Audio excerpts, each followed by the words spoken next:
Have you ever been driving down the highway and suddenly found yourself behind a brand new truck that costs more than most people's houses? You know the one I'm talking about.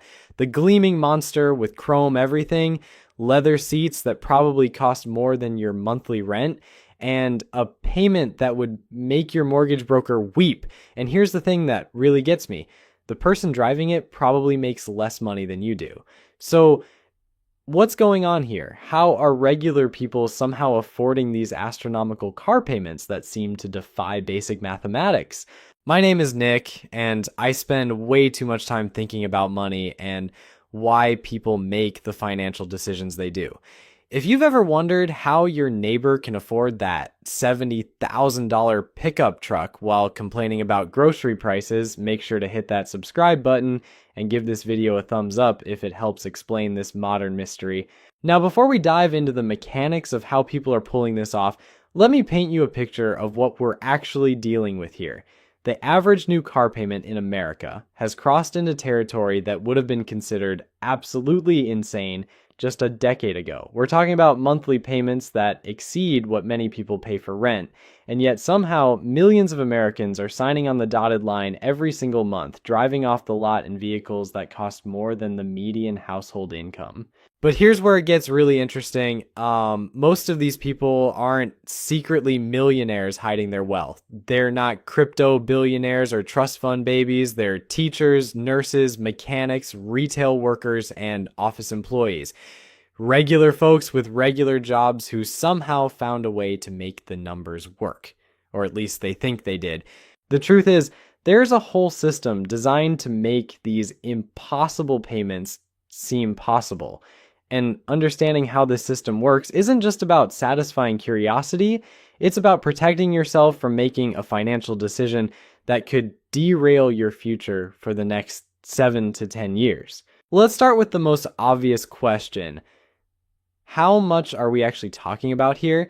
Because when I tell people the average car payment numbers, they usually assume I'm making them up. The average new car payment has climbed to over $700 per month. $700. That's not for a luxury vehicle or some exotic sports car. That's the average payment for a regular new car purchased by a regular person. But it gets worse when you start looking at trucks and SUVs, which have become the default choice for most American buyers.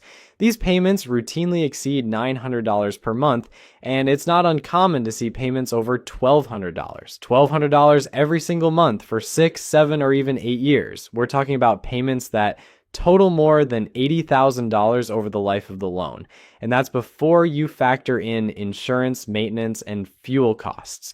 Now, you might be thinking, well, Nick, maybe people are just making a lot more money these days. Maybe wages have gone up enough to support these kinds of payments. And if that's what you're thinking, I hate to be the bearer of bad news, but that's not what's happening at all. The median household income has increased, sure, but nowhere near enough to justify these payment amounts using traditional financial wisdom. So how are people doing it? The answer lies in a combination of factors that have fundamentally changed how Americans approach car buying. And none of these factors are necessarily good news for the people signing these loan documents. First, let's talk about loan terms. Remember when a car loan was 3 years, maybe 4 if you really stretched it? Those days are as dead as the flip phone. Today's car loans routinely stretch 6, 7, or 8 years into the future. Some lenders are even offering 10-year car loans, which honestly sounds like something from a financial horror movie.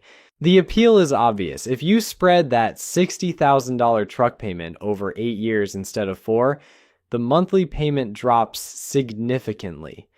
Suddenly, that truck that would have required a $1,500 monthly payment over 4 years becomes manageable at $900 over 8 years. The monthly number looks reasonable, which is exactly what the buyer focuses on. But here's what most people don't think about when they're sitting in that dealership. By extending the loan term, they're not just lowering the monthly payment, they're dramatically increasing the total amount they'll pay for the vehicle. That $900 payment over 8 years adds up to over $86,000 compared to about $72,000 if they had taken the 4-year loan. That's an extra $14,000 just for the privilege of having a lower monthly payment. Even worse, they'll be making payments on that truck long after it's worth a fraction of what they paid for it. Cars depreciate rapidly, especially in the first few years. By year 5 or 6 of that 8-year loan, they'll owe significantly more than the vehicle is worth. They'll be trapped in what's called negative equity, unable to sell or trade the vehicle without writing a check to cover the difference. But extended loan terms are just the beginning of how people are making these payments work. The second major factor is the rise of 0% financing and other promotional interest rates.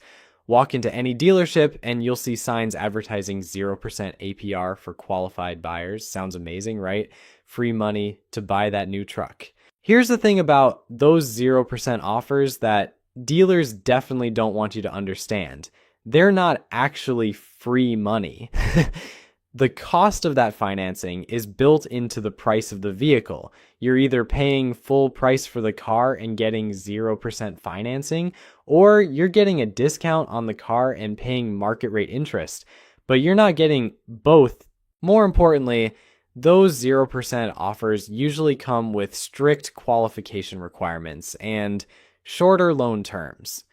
The people who actually qualify for 0% financing are typically the same people who could afford to pay cash for the vehicle anyway. For everyone else, the interest rates on these extended car loans can be substantial, especially if their credit isn't perfect. Then there's the trade-in game, which has become increasingly important in how people manage these large car payments. Here's how it typically works. Someone buys a new car with a 6 or 7 year loan. After 3 or 4 years, they're tired of the car or want something newer, but they still owe more on the loan than the car is worth. So what do? They roll that negative equity into a new loan for an even more expensive vehicle. This creates a cycle where people are constantly paying for cars they no longer own, while simultaneously taking on debt for new cars. Their loan balances keep growing even though they're making payments every month. It's like a financial hamster wheel, where the faster you run, the further behind you get. The dealers love this arrangement because it creates customers for life.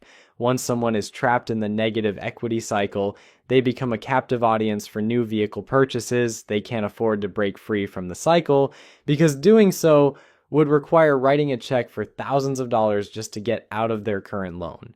But perhaps the most concerning trend is how normalized these extreme car payments have become. People who would never dream of spending $1,200 a month on anything else somehow convince themselves that it's reasonable for transportation. Think about it this way. If someone told you they were spending $1,200 a month on coffee, you'd probably stage an intervention. If they said they were dropping that much on clothes every month, you'd assume they had a serious shopping addiction. But somehow when it's a car payment, we just nod and say, well, you need reliable transportation. This normalization didn't happen by accident. It's the result of decades of marketing that has convinced Americans that their vehicle is an extension of their identity.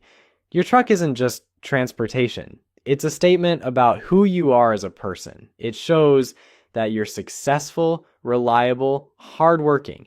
And if you're not driving something impressive, well, what does that say about you? The automotive industry has become incredibly sophisticated at tapping into these psychological triggers. They don't sell cars anymore. They sell lifestyles, dreams, and social status. That commercial showing the rugged truck climbing mountains isn't selling you transportation. It's selling you the fantasy that you're the kind of person who climbs mountains, even though the closest you get to off-roading is parking on grass at the county fair.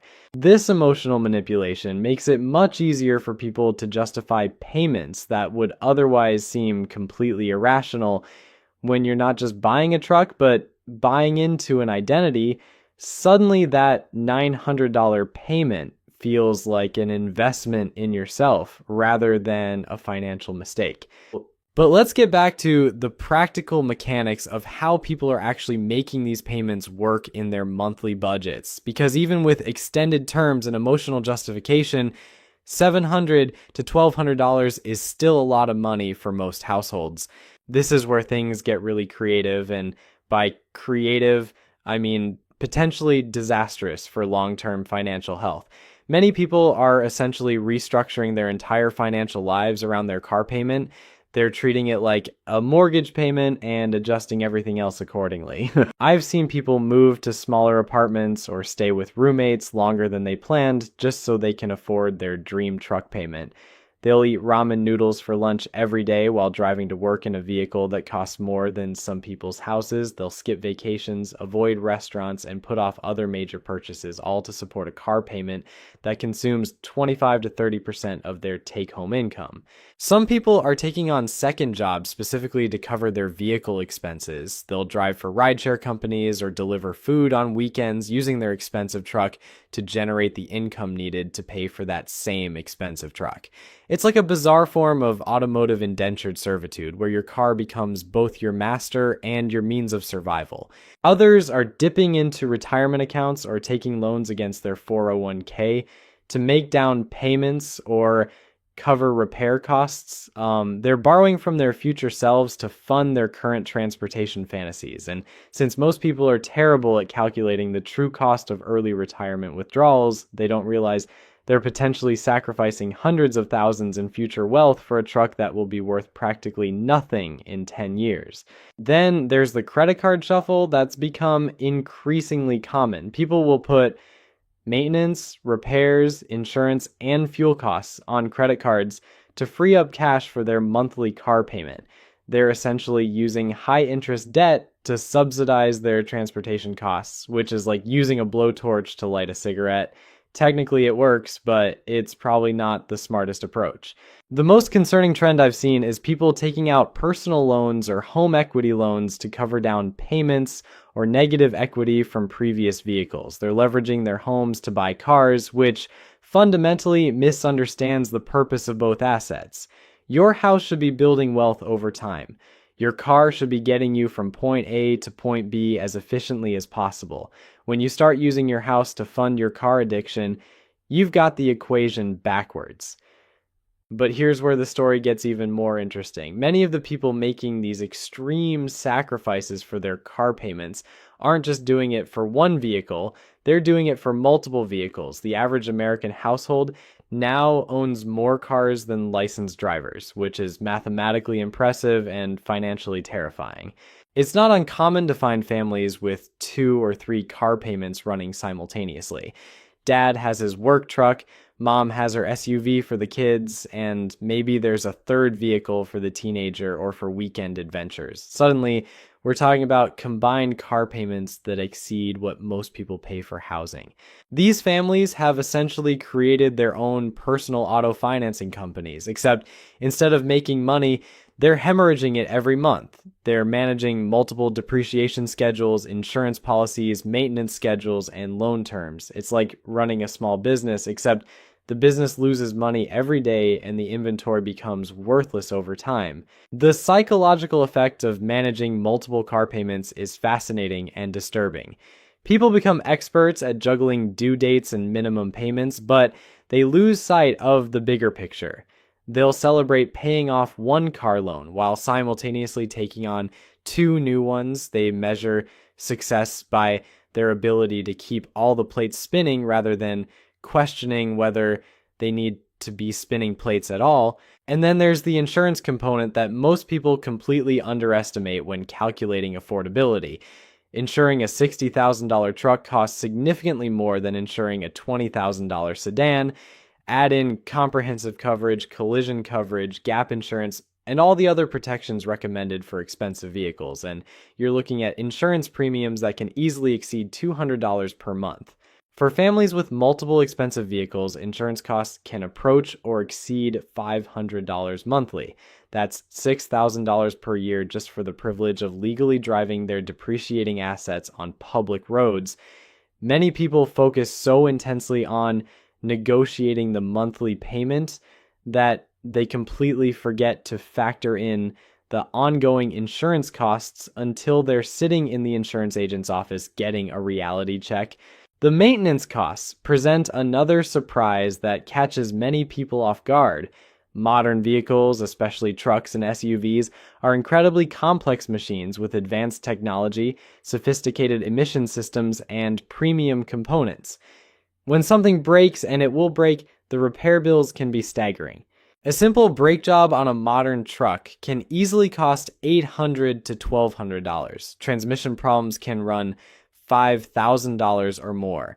And if you're unlucky enough to need major engine work, you might be looking at repair bills that exceed $10,000. Many people making extreme car payments have zero emergency funds set aside for these inevitable repairs, which means they'll likely end up putting major maintenance on credit cards or taking out additional loans.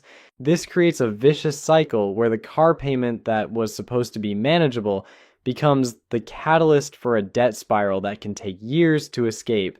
You'll see people with pristine $70,000 trucks sitting in their driveways while they frantically search their couch cushions for gas money. It's like having a Rolex watch while living on ramen noodles. Technically impressive, but missing the point entirely. The fuel costs alone for these massive vehicles can approach what people used to pay for entire car payments just a decade ago. When you're driving a truck that gets 15 miles per gallon in real-world conditions and gas prices fluctuate between $3 and $5 per gallon, you're looking at fuel costs that can easily exceed $400 per month for someone with a normal commute.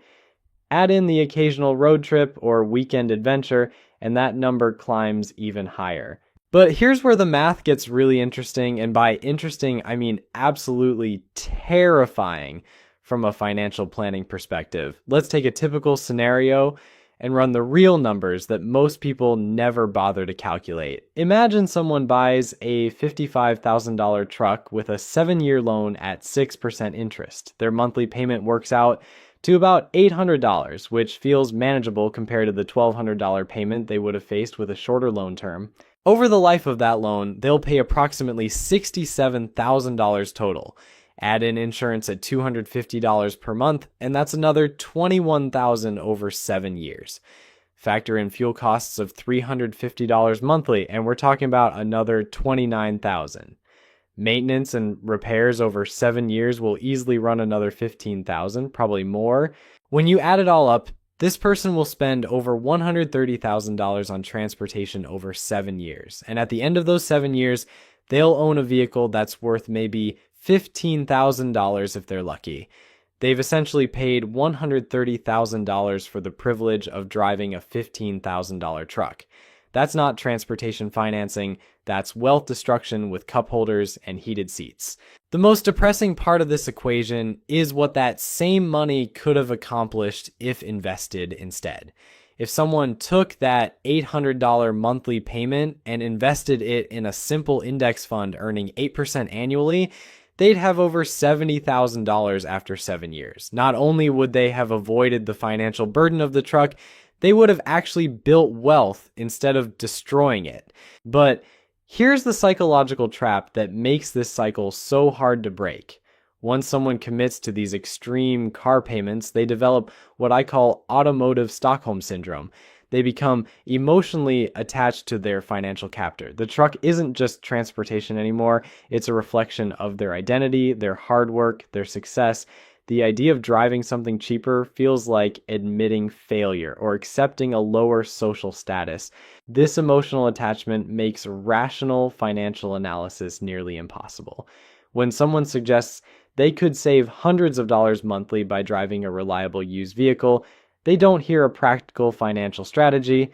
They hear an attack on their self-worth and their right to enjoy the fruits of their labor. They'll defend their truck payment with the same passion they'd defend their family, even though that truck payment might be preventing them from actually providing for their family's future.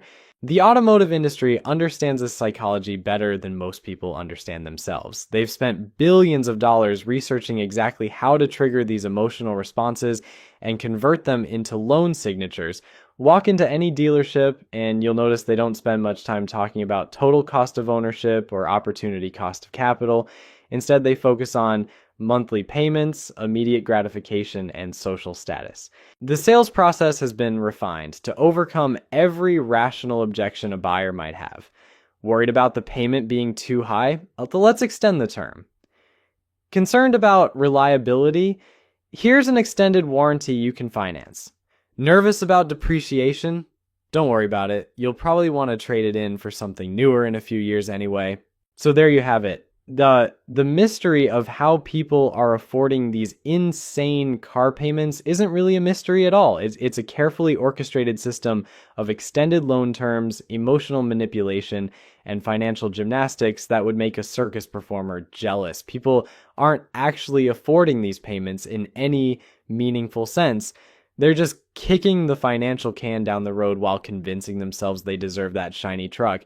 The next time you see someone driving a vehicle that costs more than your house, remember, they're probably eating cereal for dinner to afford it, and maybe, just maybe, that reliable used car in your driveway isn't looking so bad after all.